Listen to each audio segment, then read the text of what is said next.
Então, dando início ao nosso encontro desse dia 23 de abril de 2026, o ano já está passando bastante rápido, né? Já estamos em final de abril. Vamos dar início, então, ao nosso encontro. Hoje é o nosso quarto encontro e dar andamento às nossas reflexões, que hoje nós vamos falar sobre a psicofonia consciente. Lembram que a gente falou sobre a psicofonia inconsciente, a mediunidade de efeitos físicos, né? E hoje, então, nós vamos falar sobre os outros tipos de mediunidade existentes. Então, eu vou abrir aqui os slides para a gente ir acompanhando, né? Que eu acho que fica melhor. E a gente vai conversar.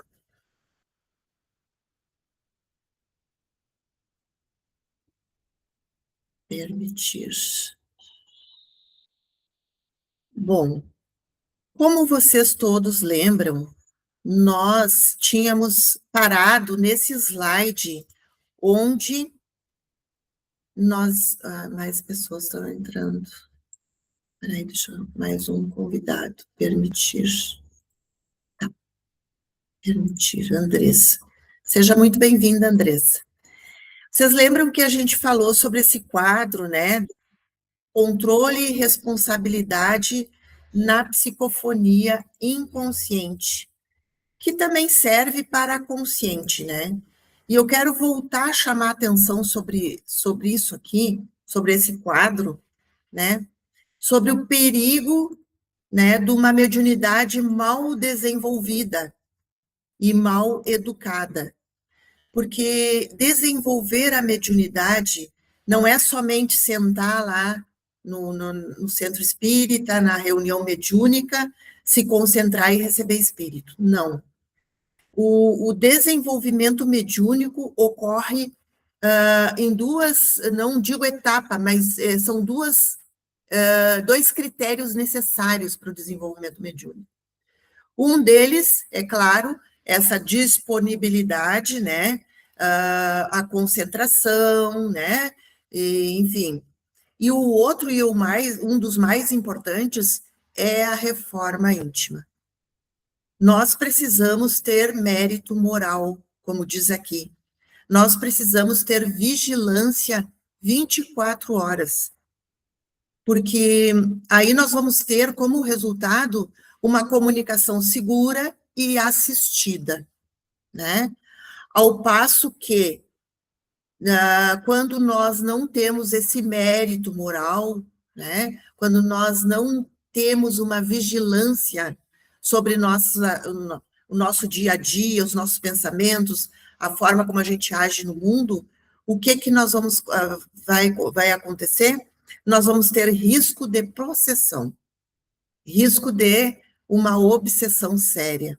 Então, o estudo, a reforma íntima, essa disposição para fazer o bem são necessários para que a gente desenvolva uma mediunidade, né? E que essa mediunidade seja segura e assistida pelos nossos mentores e guias espirituais, tá?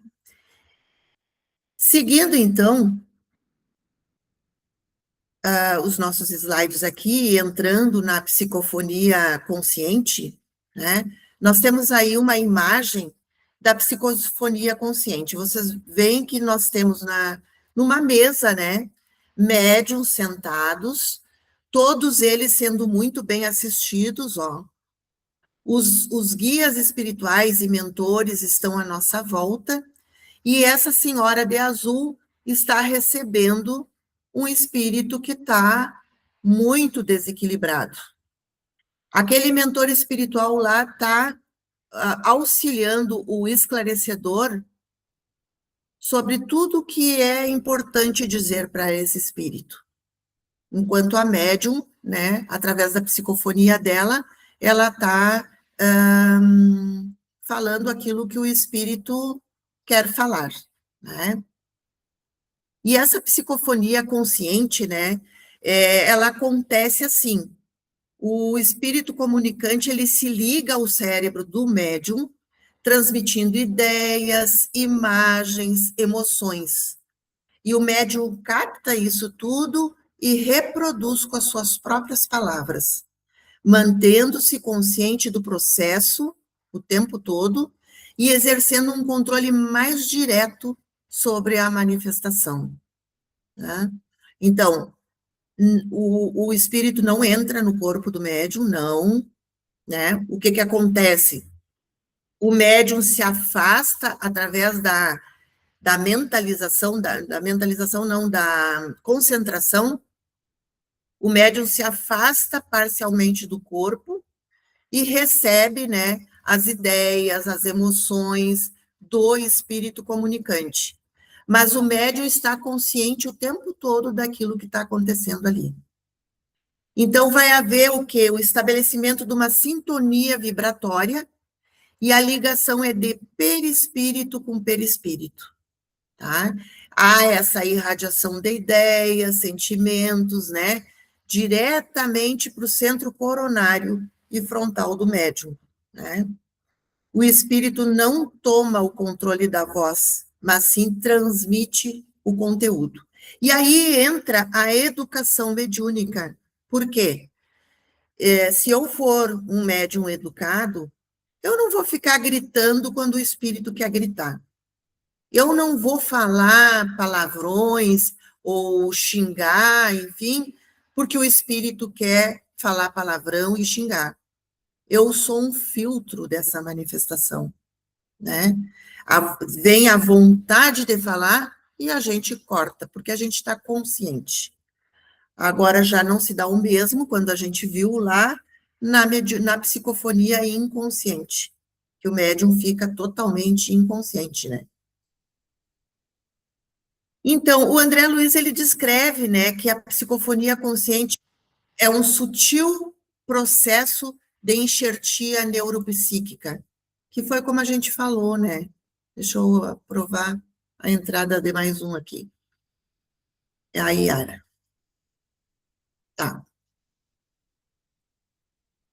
Então, como a gente falou, ele transmite de perispírito para perispírito as ideias, as emoções, né? Para que o médium, através da psicofonia, emita, né? Para naquele ambiente ali. As características da comunicação consciente. Filtro mental.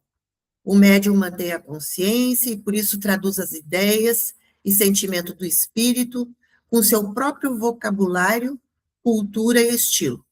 As palavras são do médium, mas o conteúdo é do espírito. A gente costuma dizer que, tanto numa psicofonia quanto noutra, a gente muitas vezes recorre a conteúdos até do nosso inconsciente.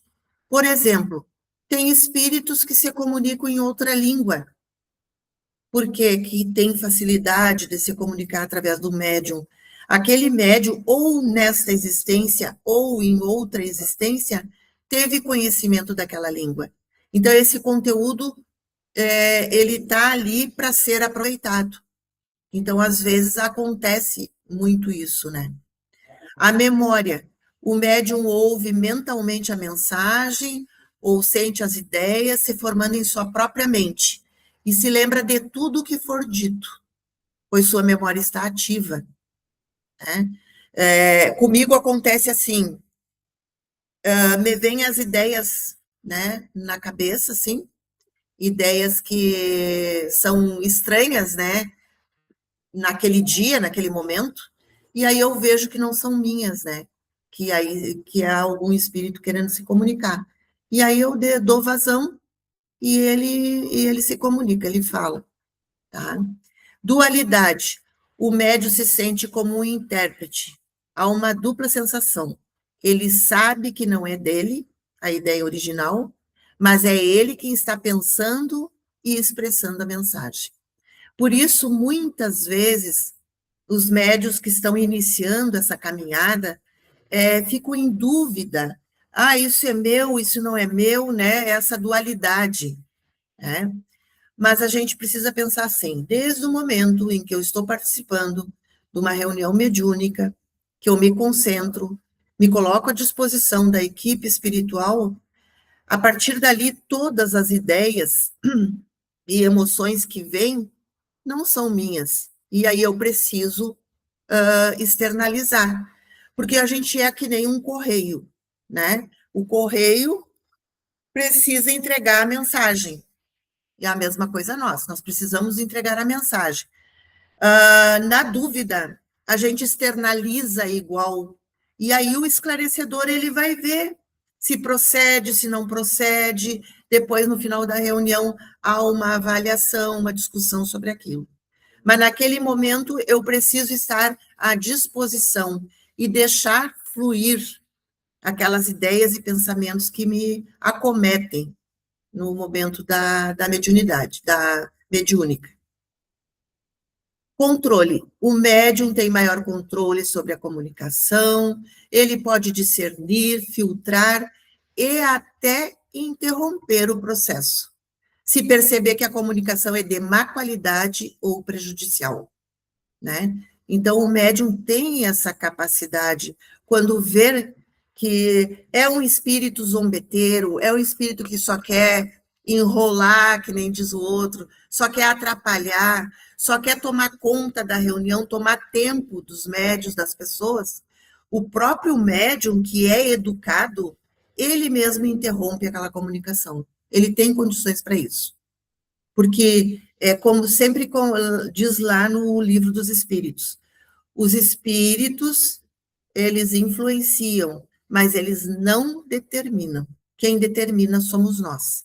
E por isso é necessário o estudo e a reforma íntima. Ou seja, é necessário que a gente se conheça bem, né, para poder atuar nesse campo aí.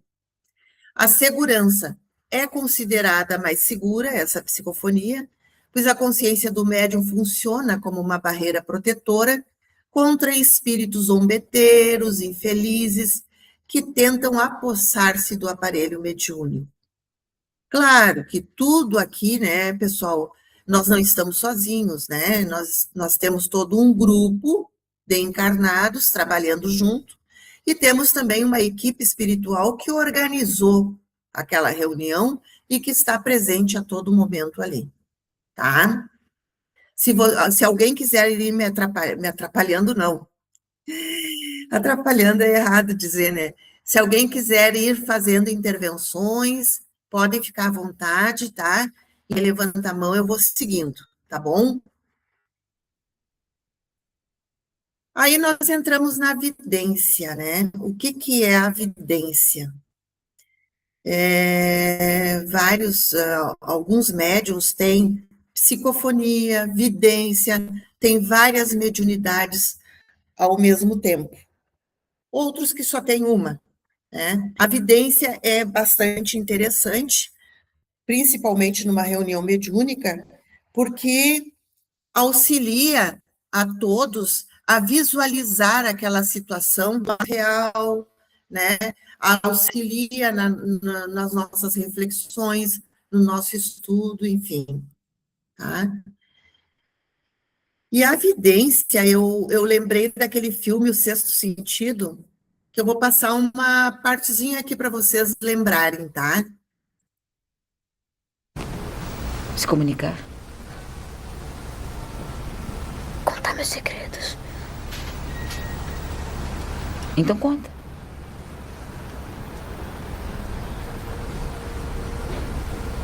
Sabe o acidente aí na frente? Sim.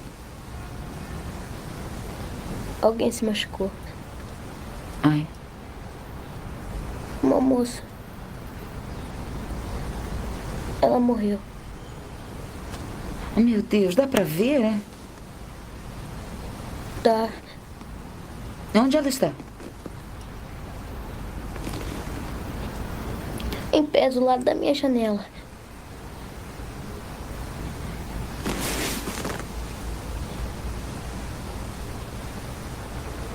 Está me assustando. Eles também me assustam às vezes. Eles? Fantasmas.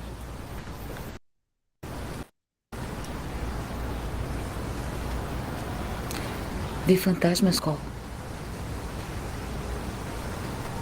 Querem que eu faça coisas pra eles. Eles falam com você? Pedem pra fazer coisas? Eram eles que costumavam me machucar. No que tá pensando, mamãe? Acha que sou doido? Olha pra mim. Eu nunca pensaria isso de você. Nunca. Sacou? Saquei.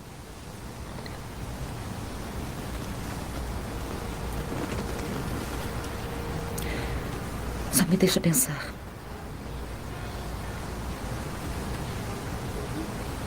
Vovó mandou um beijo. Ela pediu desculpa por pegar o pendente de ouro. É que ela gosta muito dele. O quê?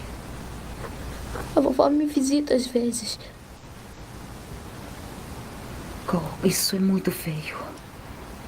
A vovó morreu, você sabe. Eu sei. Ela queria que eu te dissesse. Cole, agora Ela queria que para. eu te dissesse que ela viu você dançar. Ela disse que quando você era pequena, vocês duas tiveram uma briga. Antes da sua apresentação de dança. Você achou que ela não tinha ido ver você dançar?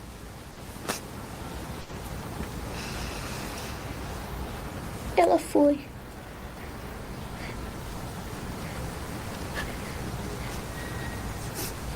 Ela se escondeu nos fundos pra você não ver. Ela disse que você parecia um anjo.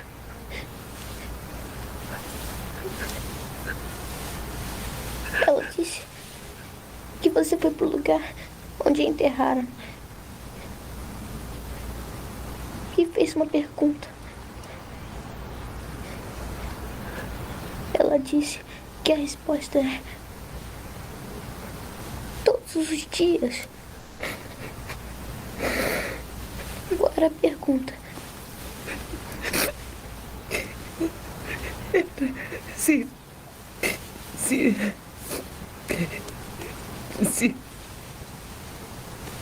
Ela sentia orgulho de mim. Mãe.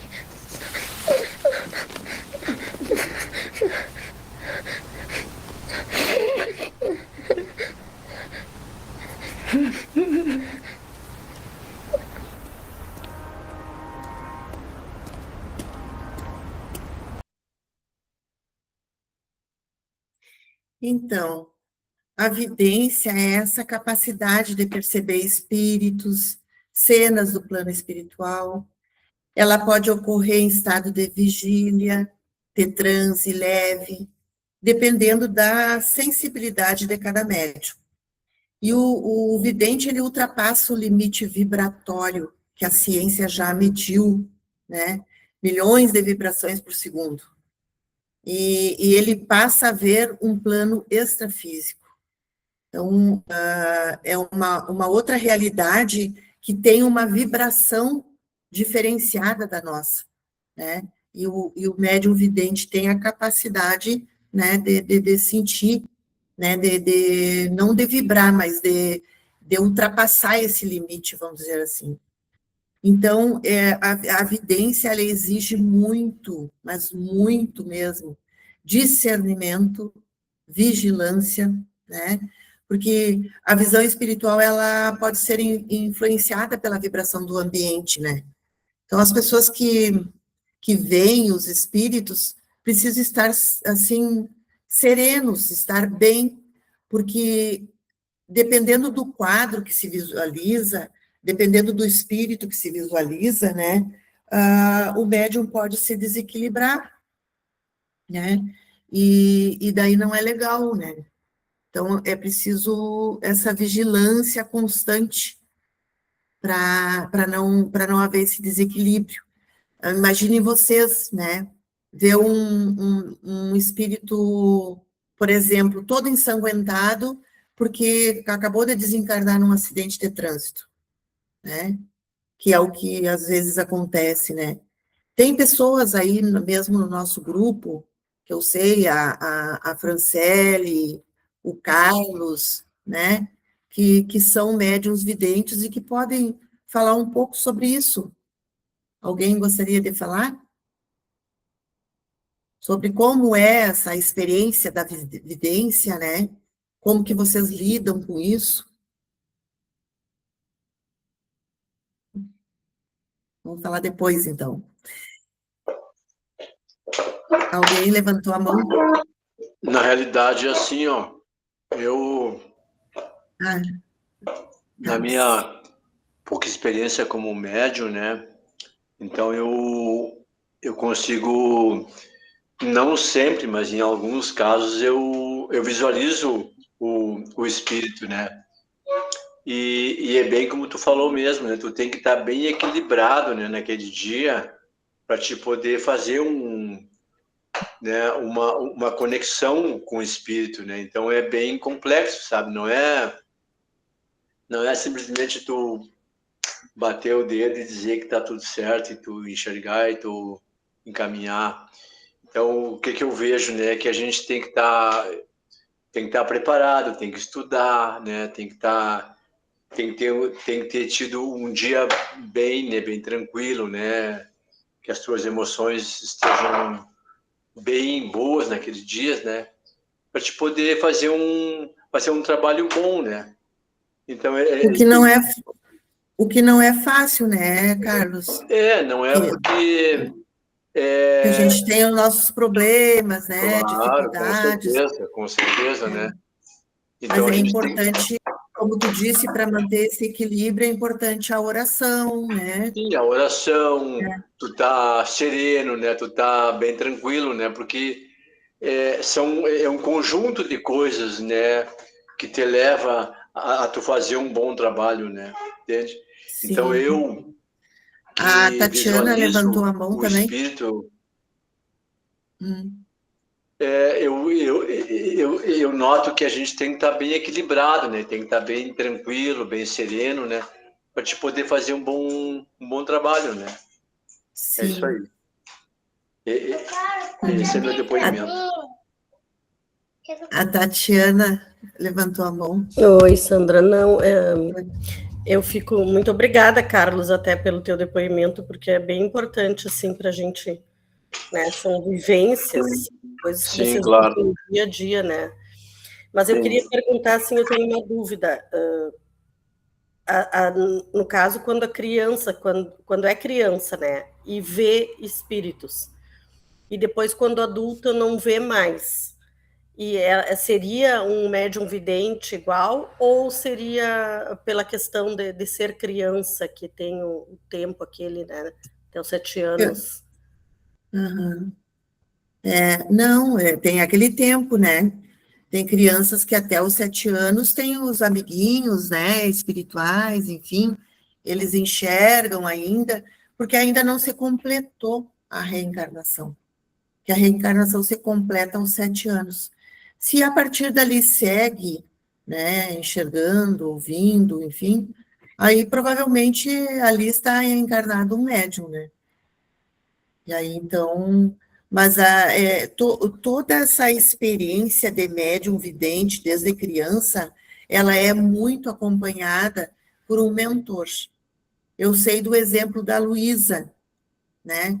A Luísa, quando ela ingressou no Espiritismo aos 14 anos, ela tinha permanentemente ao lado dela a Louise, que era a mentora dela, o tempo todo acompanhando todos os passos. Quando a Louise viu que a Luísa já estava mais madura naquele sentido, aí ela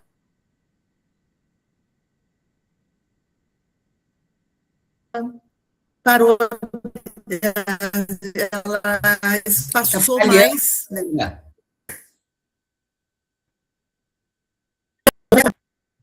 Eu não falei mais com ela sobre isso, mas parece que de vez em quando ela ainda aparece, mas não é sempre como era antes. Então, a criança, ela é, né, acompanhada, vamos dizer assim, pelo mentor espiritual. Fala, Yara. Não, ali, no caso esse das crianças que a Tati está falando, eu me lembrei do Chico, né? E o Divaldo, eles, desde criança, eles já Sim. e seguiram vida fora, né? E seguiram vida Uhum. fora. Então, cada Sim, caso é um caso, como diz, cada caso é um caso. cada caso é um caso. E outra coisa que tu pediu para os nossos conhecidos, que são médiums, como eu não participei de algumas e não tem outros médiums com seus depoimentos também, que sejam também, A Franciele está levantando a mão aqui para falar. eu já estou baixando a minha. Boa noite, pessoal. Não, aproveitando isso que a Tati falou, né, sobre criança, eu me reportou assim a lembrança de que eu desde criança eu tinha algumas visualizações, algumas cenas me vinham muito forte, e aí lembrei que eu já comentei isso inclusive no nosso grupo, que algumas vezes eu contava umas histórias que eu tinha visto alguma coisa, alguma cena, e a avó ainda dizia que eu era muito imaginativa. Né, muito católica, né, e trazia aquilo assim de uma maneira, né, que aquilo era fruto da minha imaginação. Mas enfim, sempre, né, cresci com aquele medo constante dos espíritos, né? E quando eu comecei a desenvolver a mediunidade, com certeza causa uma perturbação muito grande. E aí vem o estudo, a importância do estudo, a importância da gente ir se dedicar cada vez mais a compreender tudo aquilo que está acontecendo, porque com certeza no início né, do afloramento de uma mediunidade é muito fácil de vir junto um desequilíbrio. Me recordo também, como a Sandra falou ali da Luísa, né, que tinha mentora, ela com 13 anos, né, começou a enxergar espíritos e tinha a mentora dela. Eu me recordo que quando eu comecei a trabalhar na mediúnica, eu tinha muito assim, eu visualizava muito um senhor na hora de ir dormir, porque como eu fiquei num estado de perturbação, durante 2 anos eu fiz o uso de Rivotril para dormir. Eu só conseguia dormir se eu fiquei 2 anos fazendo tratamento com Rivotril. E logo que eu tomava o comprimido antes de dormir, que tinha que ser muito rápido antes de dormir, porque me dava muito sono, normalmente eu visualizava esse senhor e inúmeras vezes eu fui consciente para lugares assistir palestra na espiritualidade. Teve uma palestra específica, assim, que na hora do sono eu fui levada até esse mentor, com esse mentor, né, junto com esse mentor, porque eu assisti uma palestra sobre o perdão, que no outro dia, assim, eu não sabia nada do que tinha sido feito lá, mas no meu inconsciente, eu sabia muito sobre todo aquele tema, né, e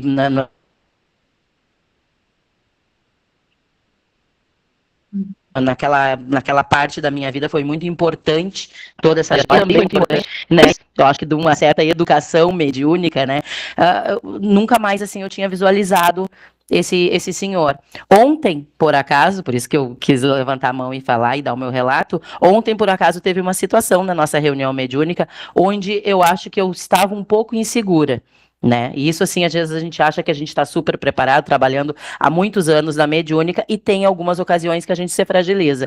E ontem eu tive a oportunidade de visualizar esse mesmo senhor que foi comigo até um local que eu fiz um trabalho de desdobramento. Então, né, eu acho que é um constante aprendizado, é uma constante educação mediúnica que a gente deve ter, nós como médiuns, né? E vigiar os pensamentos, né?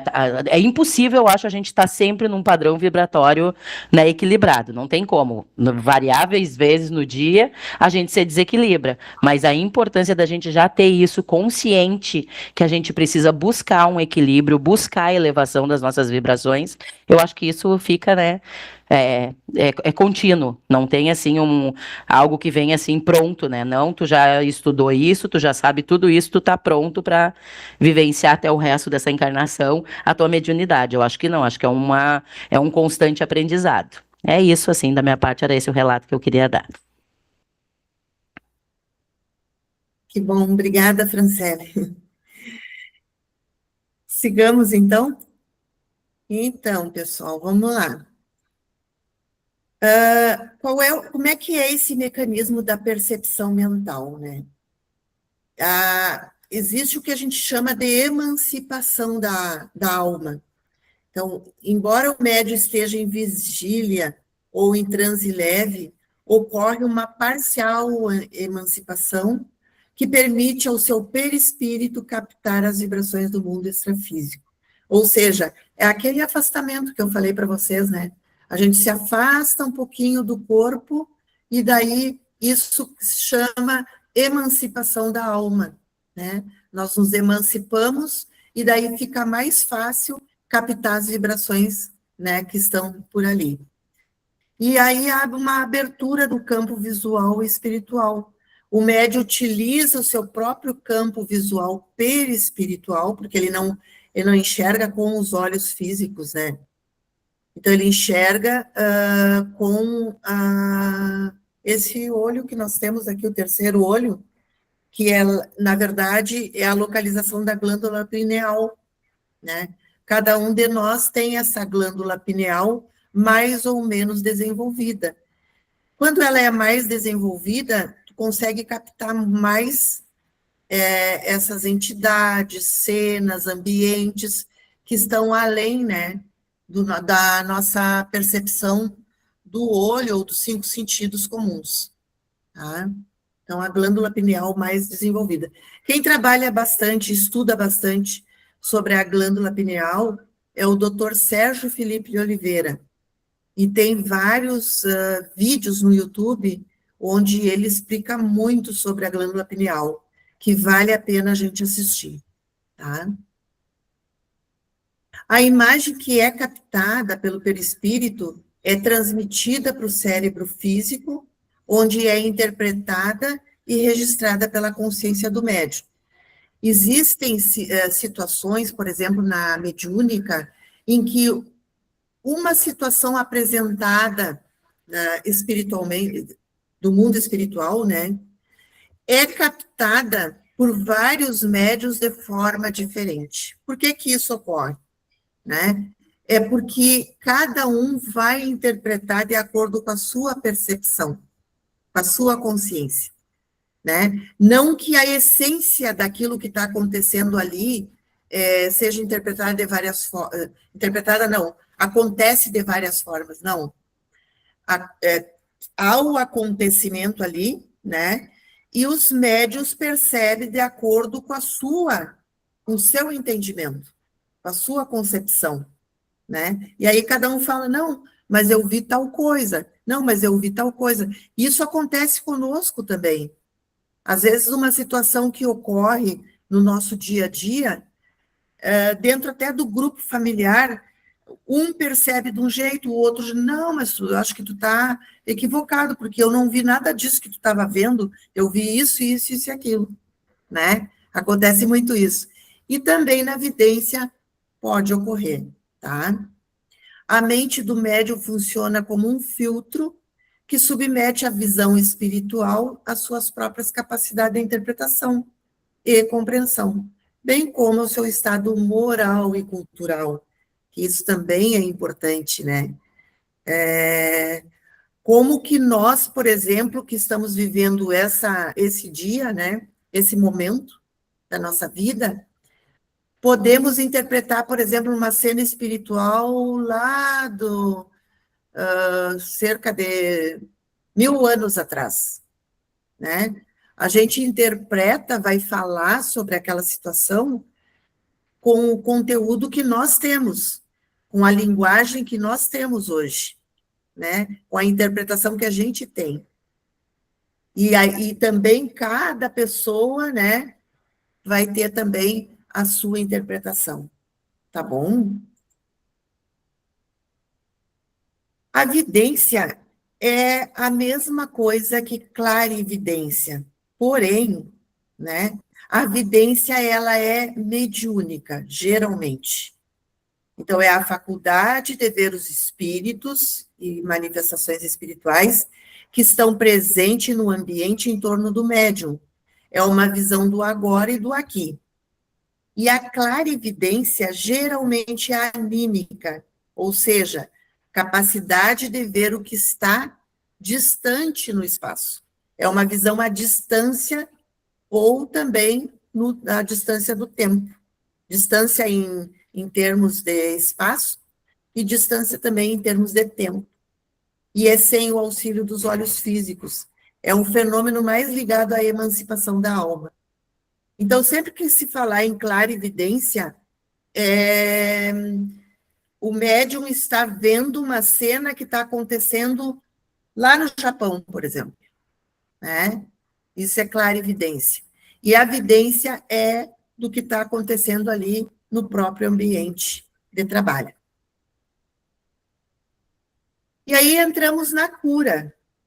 Alguém tem alguma pergunta a mais, algum comentário a mais sobre a psicofonia, sobre a vidência e clarividência? Não?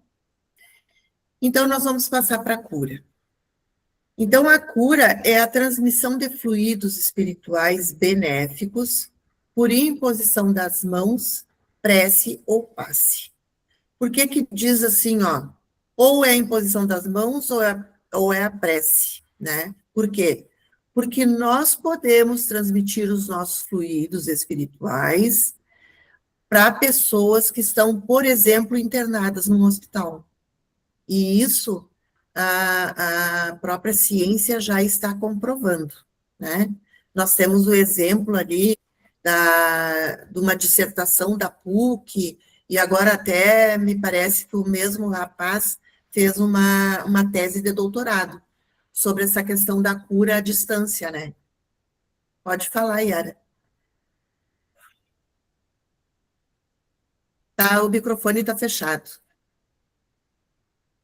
Eu me lembrei que agora nas casas espíritas, normalmente, né, o prece individual não tem a prece ali, aquela prece, a fluidoterapia no todo,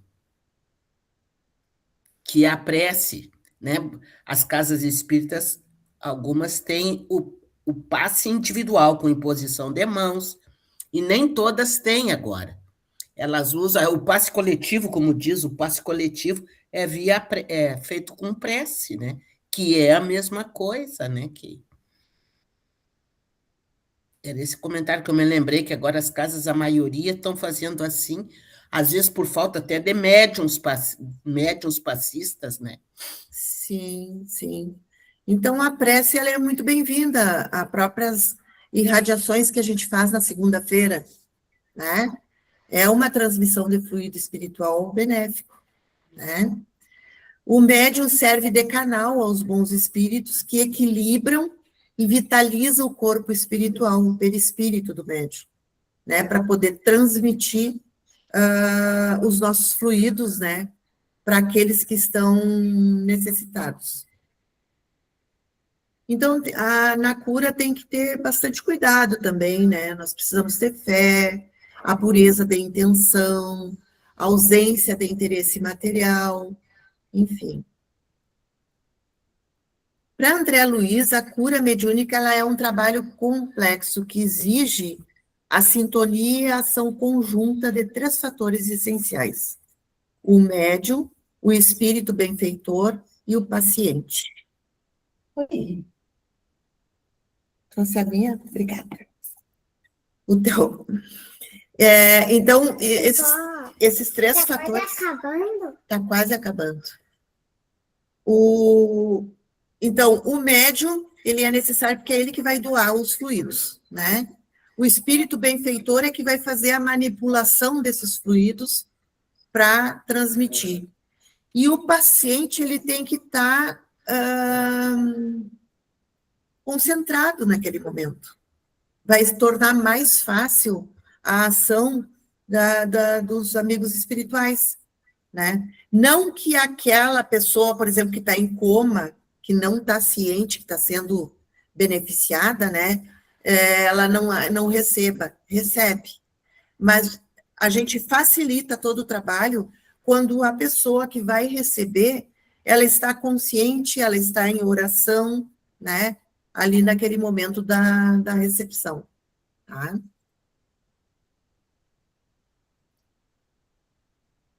Eu lembrei também do filme, não sei se vocês conhecem, A Menina Índigo, sobre essa questão da cura. Vou passar o trailerzinho aqui para vocês.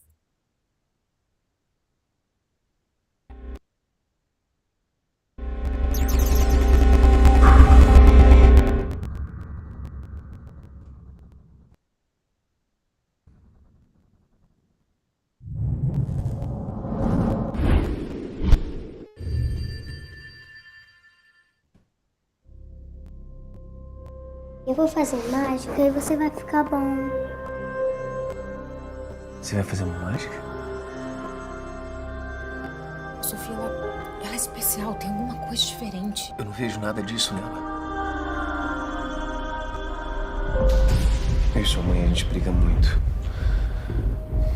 Mas o nosso amor por você é gigantesco. Você sabe disso, não sabe? Pai, quem ama não briga. Ela faz umas coisas nas pessoas. Você só tá mal porque tem um monte de coisa ruim aqui.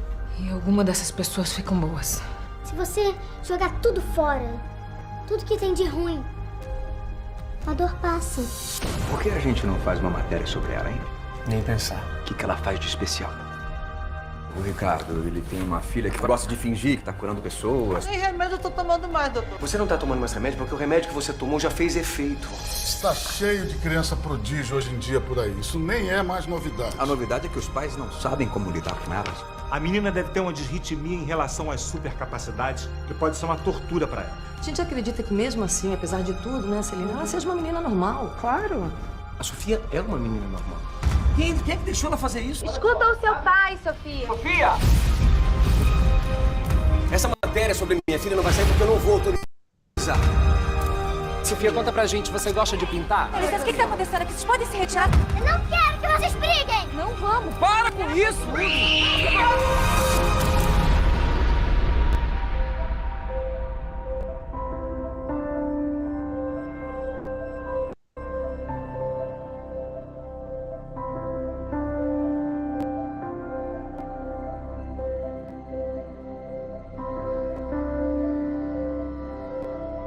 Dorme com Deus, pai. Obrigado, meu amor.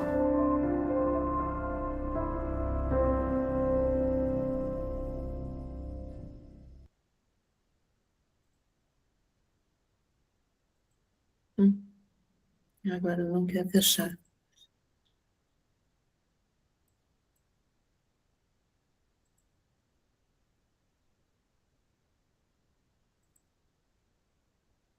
Estou tentando fechar, não consigo. Bem, mas eu não sei se vocês todos já viram esse filme da Menina Índigo. Por que não fecha isso aqui, meu Deus?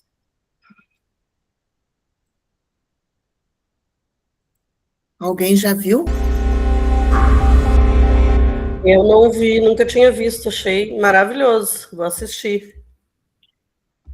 Se não me engano, acho que tem na Netflix. É lindíssimo esse filme, lindíssimo. Vale a pena. Então, o mecanismo da cura, né? Deixa eu botar aqui a apresentação. O que acontece? O fluido cósmico universal é a energia primordial que existe no universo, né? De onde tudo se origina, tá? E o fluido vital, que é o ectoplasma, lembra que a gente falou muito em ectoplasma lá nos médios de efeito físico, né? É o fluido animalizado, que é só os encarnados que têm. É a energia própria do corpo físico do médium, que serve como ponte material. Então, o médium de cura, de contato, aquele que impõe as mãos, ele age como um dínamo de energia, fornecendo o seu fluido vital, né? E tem o fluido espiritual, que é a energia pura, manipulada e potencializada pelo espírito benfeitor, que é adicionada ao fluido vital do médium, tornando-o capaz de reorganizar o perispírito e, consequentemente, o corpo físico do paciente. Tem pessoas que têm uma energia maravilhosa nas mãos, que quando tocam na gente, né, parece que dá aquele alívio, assim, né? Então, provavelmente aquela pessoa tem, né, potencialidade de cura, tá? E os fatores que são determinantes para o sucesso, né, da cura, como em todas as outras mediunidades, né, o mérito, fé, né, do próprio paciente, a cura efetiva só se consolida se o paciente tiver mérito e uma fé sincera, né, que é o entendimento da lei de causa e efeito. Porque, por exemplo, assim, ó, a cura ela só vai se dar no momento em que ela tem que se dar, né?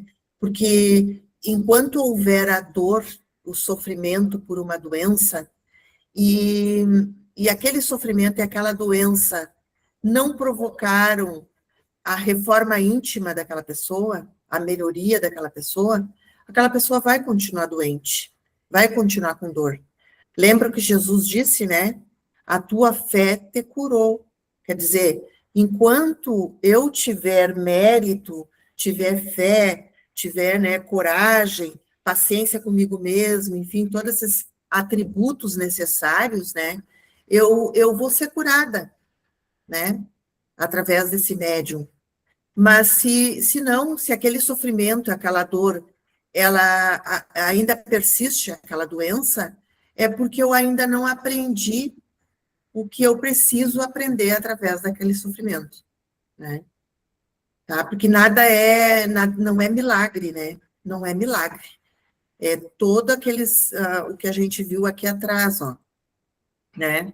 É a manipulação de fluidos, né?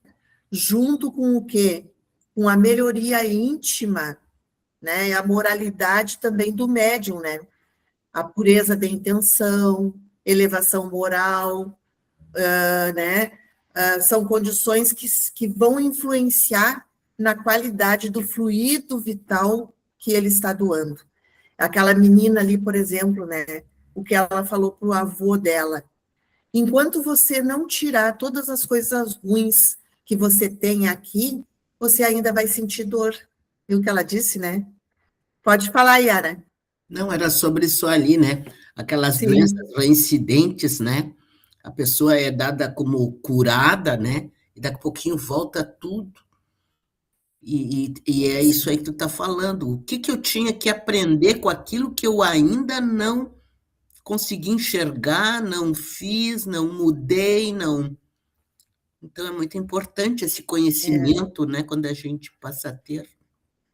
Não é fácil.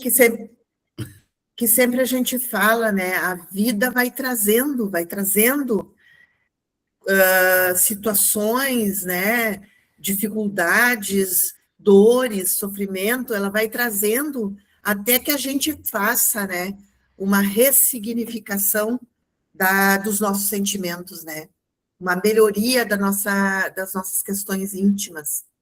Então, se eu não quero mais sofrer, então eu tenho que dar jeito de melhorar. Né?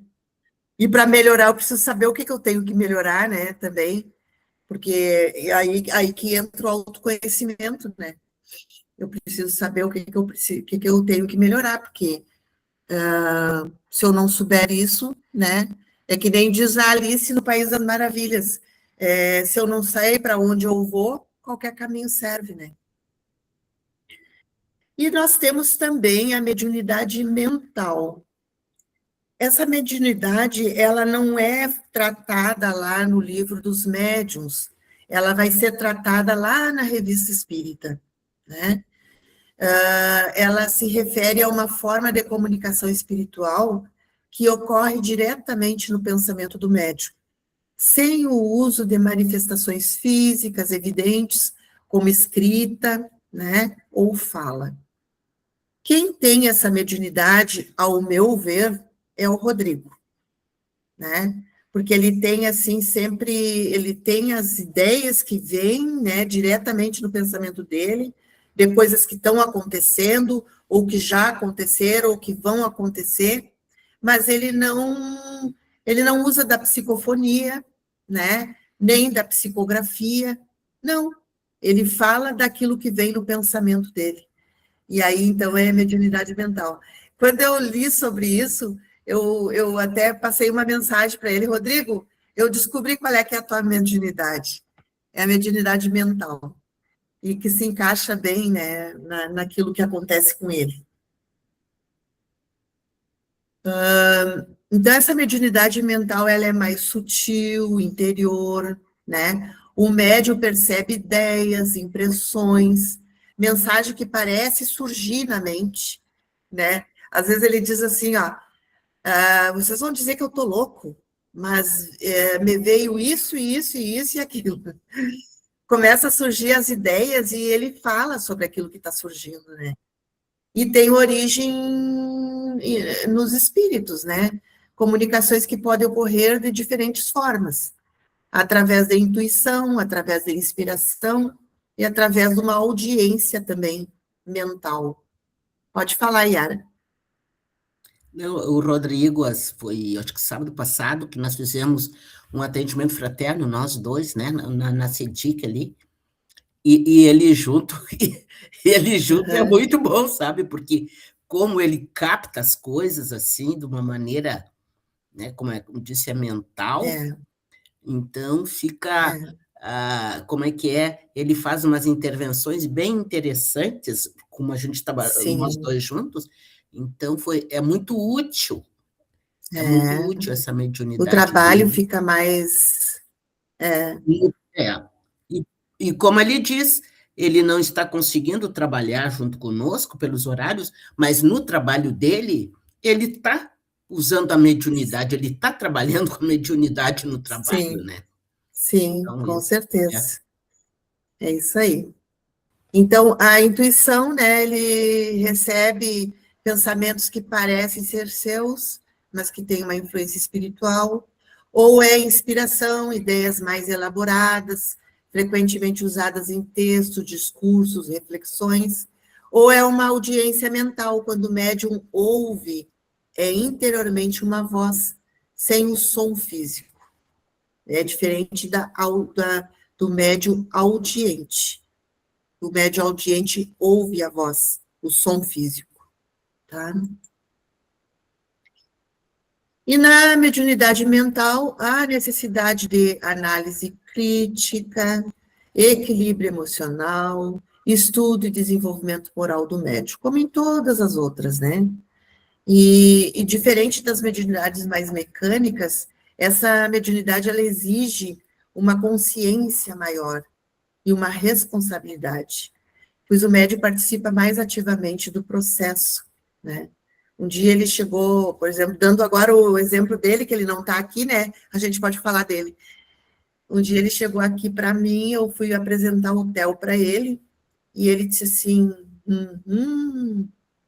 esse menino vai dar muito nó na cabeça de vocês. Ué, por quê? Ele foi um grande cientista do passado. Ele disse do Theo. E, na verdade, o Theo está dando nó com 5 anos, muito nó aqui. Então, ele tem essas ideias, né, que vêm na mente, e ele fala. E, às vezes, há algumas situações em que é necessário ter responsabilidade e consciência. Por quê? Quando o médium vai falar as coisas que vêm, né, na intuição, ele precisa saber para quem que ele está falando, porque às vezes a pessoa não está preparada para ouvir determinadas coisas. Então, tem que ter um certo equilíbrio nisso, né, uma responsabilidade, né, para quem que eu vou falar, é o momento certo para falar para aquela pessoa, né, o que eu vou falar, enfim. Sandra. Oi, pode falar. Não, estou falando... Vamos falar do Rodrigo agora. Vamos falar do Rodrigo. Mas hoje a gente estava falando na escola, né? Falando justamente sobre isso, sobre que ele não pode estar presente, né? A Andréia tinha mandado um beijo para ele, que estava com saudade, enfim, eu estava passando o beijo, né? Tá aí a Andréia para me dizer, né? E aí a gente estava conversando sobre a questão do curso, que ele não pode participar no fim, né, por causa das aulas dele. E eu comentando que a gente sentia a falta dele e tal. Aí, de uma hora para outra, ele pega... A gente estava falando sobre isso. E aí eu comentei com ele, eu digo, que bom que tu fizeste aquele convite para mim o ano passado para o chá, né? Te agradeço até hoje. E aí ele disse, tu sabe que não fui eu que te convidei. Eu digo, sim, eu sei, né? Foi a espiritualidade, claro. Aí, do nada, ele pega e me diz assim, como é que ele me falou? Fica de olho no Renan. Não tinha nada que ver o assunto. Um outro. O Renan é o meu filho. Uhum. E aí ele fica de olho no Renan. E eu disse, quê? E aí ele disse, não sei, só senti vontade de te dizer isso agora. Fica de olho no Renan. E eu digo, em que sentido? Porque aí eu me assustei até. E aí, em questão de mediunidade, ele também. E aí, mas aí ele foi atender um telefonema e ficou, mas ele é bem assim, é de uma hora para outra. De uma hora para outra vem e ele fala. É bem isso aí mesmo. Tu quer falar, Yara? Não, só dar um exemplo que tu falou ali sobre a mediunidade, né? Porque, no caso, o Rodrigo, a gente convive com ele, a gente sabe, mas para quem não tenha um conhecimento, ele não faz isso, ele só faz isso com nós, porque somos da casa, como diz, né? Sim. Aí eu me lembrei do fato, eu tenho um cunhado que é taxista, e a minha irmã é evangélica, e o meu cunhado não é de nada, como disse, só entrou na igreja para casar há 50 anos atrás. E daí entrou um passageiro e chegou para ele assim, eu tô vendo, acho que é a tua mãe do teu lado. Ele entrou em pânico, aí ele não podia falar com a minha irmã, que é evangélica. E daí ele veio conversar comigo. Eu digo, pelo amor de Deus, eu vou dizer para ele a partir do zero, sabe? Aí eu comprei eu tinha um livrinho, aqueles, como é que é, você tá vendo, vê espírito, uma coisa assim, dei para ele, tu pega e tu lê, tu passa dentro do carro, lê sozinho, porque as pessoas não têm o preparo para receber algumas informações, tem que ter muito cuidado, né? Não, com certeza o Rodrigo tem uma responsabilidade enorme, né, sobre isso aí, bem consciente, bem tranquilo. Enfim. Então, assim, pessoal, nós estamos 21h30 e terminamos os tipos de mediunidade. Então, deu bem certinho o nosso tempo, né? Coisa boa. E daí nós vamos na nosso próximo encontro, a gente vai trabalhar sobre os critérios, até eu deixei aberto aqui para dar um spoiler para vocês. Nós vamos trabalhar a questão do exercício mediúnico, né? A preparação para o trabalho mediúnico, né? Como que deve ser o ambiente físico, a sintonia vibratória, a harmonia de pensamento, o papel da água fluidificada, a higiene mental, vigilância, enfim, né? Vamos trabalhar isso tudo. E continuar falando também um pouquinho, né, sobre a questão do médium, né? Do médium, que nós falamos muito em mediunidade. E aí nós vamos falar um pouquinho sobre o papel do médium, voltar novamente, né, para enfatizar bem essa questão. Aí a gente termina essa parte aí, tá? Então é isso. Não sei se alguém mais gostaria de fazer algum comentário. Marli, Sandra, Raíssa. Eu posso fazer uma pergunta? Jocelane, Pamela. Eu acho que a Marli estava falando, mas estava com o microfone desligado, vou deixar ela falar. Oi, Marli, fala. Teu microfone está fechado.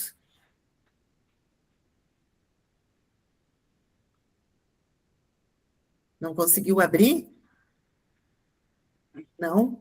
Enquanto tu tenta abrir, aí a Tati vai falando, então. Vai tentando abrir. Tá. É na parte de baixo ali. Pode falar, Tati. Não, é que eu tenho uma dúvida, Sandra, e Desde a outra, do outro encontro que eu queria fazer a pergunta, mas aí a gente não quis se alongar, né? Eu queria saber, assim, porque foi, na verdade, do segundo encontro, eu acho que tu tinha comentado e passaste uns vídeos para a gente assistir, e eu anotei essa questão para perguntar. Eu queria saber, assim, ó, por exemplo, se o médium, ele deve... eu acho que até tu já respondeu isso hoje, na verdade. Se ele deve sempre receber um espírito, por exemplo, né, um espírito sofredor, digamos, até se ele está num momento, assim, por exemplo, é uma festa, ou ele esteja participando de um evento, de alguma coisa, assim, que no momento ele não pode receber. Como ele faz? Como ele deve agir? Se ele deve sair do local para receber, porque é um espírito que está muito desesperado, ou o que pode fazer, assim, se não é possível receber naquele momento? Sim. Eu costumo falar assim, ó, que na nossa casa, numa festa, em qualquer lugar, não é ambiente para receber. Por quê? Porque não existe uma estrutura que acolha aquele espírito naquele lugar ali. O centro espírita não, o centro espírita é um pronto-socorro, tem toda uma estrutura para receber e acomodar e tranquilizar aquele espírito. Só que tem o seguinte, né? Por exemplo, às vezes a gente em casa tem um sofredor e está pressionando e quer falar e quer chorar e quer pedir, né? Quando aquela pressão é muito grande, em casa a gente, né? Eu, por exemplo, eu tinha, né? E tenho ainda uma estrutura aqui porque os meus 2 filhos, que agora não estão mais comigo, mas que estavam, eles esclarecem espírito como se a vida toda eles estudassem para isso. Eles falam com o espírito tranquilamente. Daí eu sempre perguntava para eles, mas de onde vocês tiraram tudo isso? Ah, mãe, a vida inteira te vendo tu falar sobre o assunto, né? Então eles esclarecem, enfim. Mas eu procuro mentalmente fazer uma oração, conversar, encaminhar, né? Quando eu não tenho essa estrutura de apoio em casa, né? Mas daí o Carlos, por exemplo, me desafiou nesse sentido, porque quando ele entrou na minha vida, vamos dizer assim, ele me mostrou um outro lado que eu ainda não tinha vivenciado, que é a vidência 24 horas, né? Então ele vê, e aí para ele é difícil, né, ele enxergar um espírito sofrendo e não fazer nada, né? Então, daí, claro, muitas vezes a gente, quando ele recebe em casa, daí eu procuro encaminhar e coisa e tal. E já aconteceu também em festa, de alguém ficar pressionando e querendo se manifestar. Daí, qual é o conselho, né? Não é adequado. Por quê? Porque é uma festa, não tem ambiente para amparar esse espírito, né? Mas ele está ali sofrendo, tu não vai mandar ir sábado lá na mediúnica, né? Então, te retira daquele local, vê alguém que pode te auxiliar e vai para um quarto, para uma sala, para algum lugar, longe do barulho de tudo, e recebe ele. Porque, às vezes, o espírito está num sofrimento tal que, como eles dizem, eles precisam só dar uma encostadinha. O que é uma encostadinha? Eles chegam perto de nós e a gente doa um pouquinho de fluidos para eles se equilibrarem um pouquinho. E daí, se tem alguém que consiga conversar com eles, melhor ainda, porque além dos fluidos, né, ele ouve aquelas palavras boas de consolo, de orientação, e fica um pouquinho mais equilibrado, adormece e é encaminhado, né? Então, é bem assim, o ambiente certo, próprio, para o acolhimento deles e orientação é a casa espírita, porque tem toda uma estrutura para isso. Mas vai acontecer em outros lugares. E a gente tenta, né? Através de uma oração, de um pensamento bom. Se mesmo assim não adianta, e a gente tem alguém que nos auxilia em casa, a gente recebe, e socorre aquele espírito, tá? Não sei se mais alguém tem alguma colocação referente a isso. O que seria esse auxílio que tu diz de outra pessoa ajudar, como tu ajuda? Porque, por exemplo, assim, ó, quando eu recebo um espírito, o Carlos conversa com ele. Que eu estou recebendo, né? Então, o Carlos vai conversando, como os guris faziam aqui em casa também, né?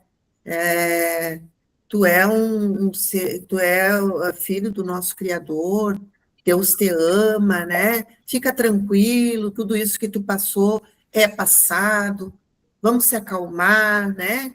Dizer palavras assim de motivação, né? Te acalma, vai descansar, né? Tem um lugar onde podem te receber melhor do que aqui, aí indica o lugar, né? Então, é o papel do esclarecedor que a gente diz, né? Tu vai ter que desligar o microfone, Carlos. Tá, Raíssa? É isso aí. E aquela encostadinha que eu disse também, ela é necessária, porque daí, naquele momento, tu doa um pouquinho de fluidos para eles. E essa doação de fluidos e mais a conversa, né, dá um equilíbrio momentâneo até eles serem socorridos de forma mais efetiva. Marli, tu não conseguiu abrir o teu microfone? Eu acho que agora eu consegui. Ah! Eu consegui. Não, era a pergunta que a Tatiane fez ali também. Gostaria de saber se acontecesse fora da casa espírita. Eu sei que na casa espírita tem todo o aconchego, toda a preparação, né, para a gente trabalhar com eles lá. Mas fora da casa espírita, não. Era a pergunta dela. É isso aí. Ah, tá. Então, matamos matamos 2 cobras com uma cajadada só. Isso. Tá. Tá bom, então? Se não tiver mais nada para comentar, então vamos encerrar agradecendo, né, a espiritualidade amiga que esteve presente junto conosco. E estaremos mais uma vez aqui no dia 7 de maio. Tá bom? Uma boa noite a todos e todas. Fique com Deus. E obrigada por tudo. Boa Boa noite. noite. Boa noite. Fiquem com Deus. Boa noite a todos. Boa noite. Que Deus nos proteja, que Deus esteja sempre nos nossos pensamentos, nos nossos dias, tá bom? Que assim seja. Que assim seja.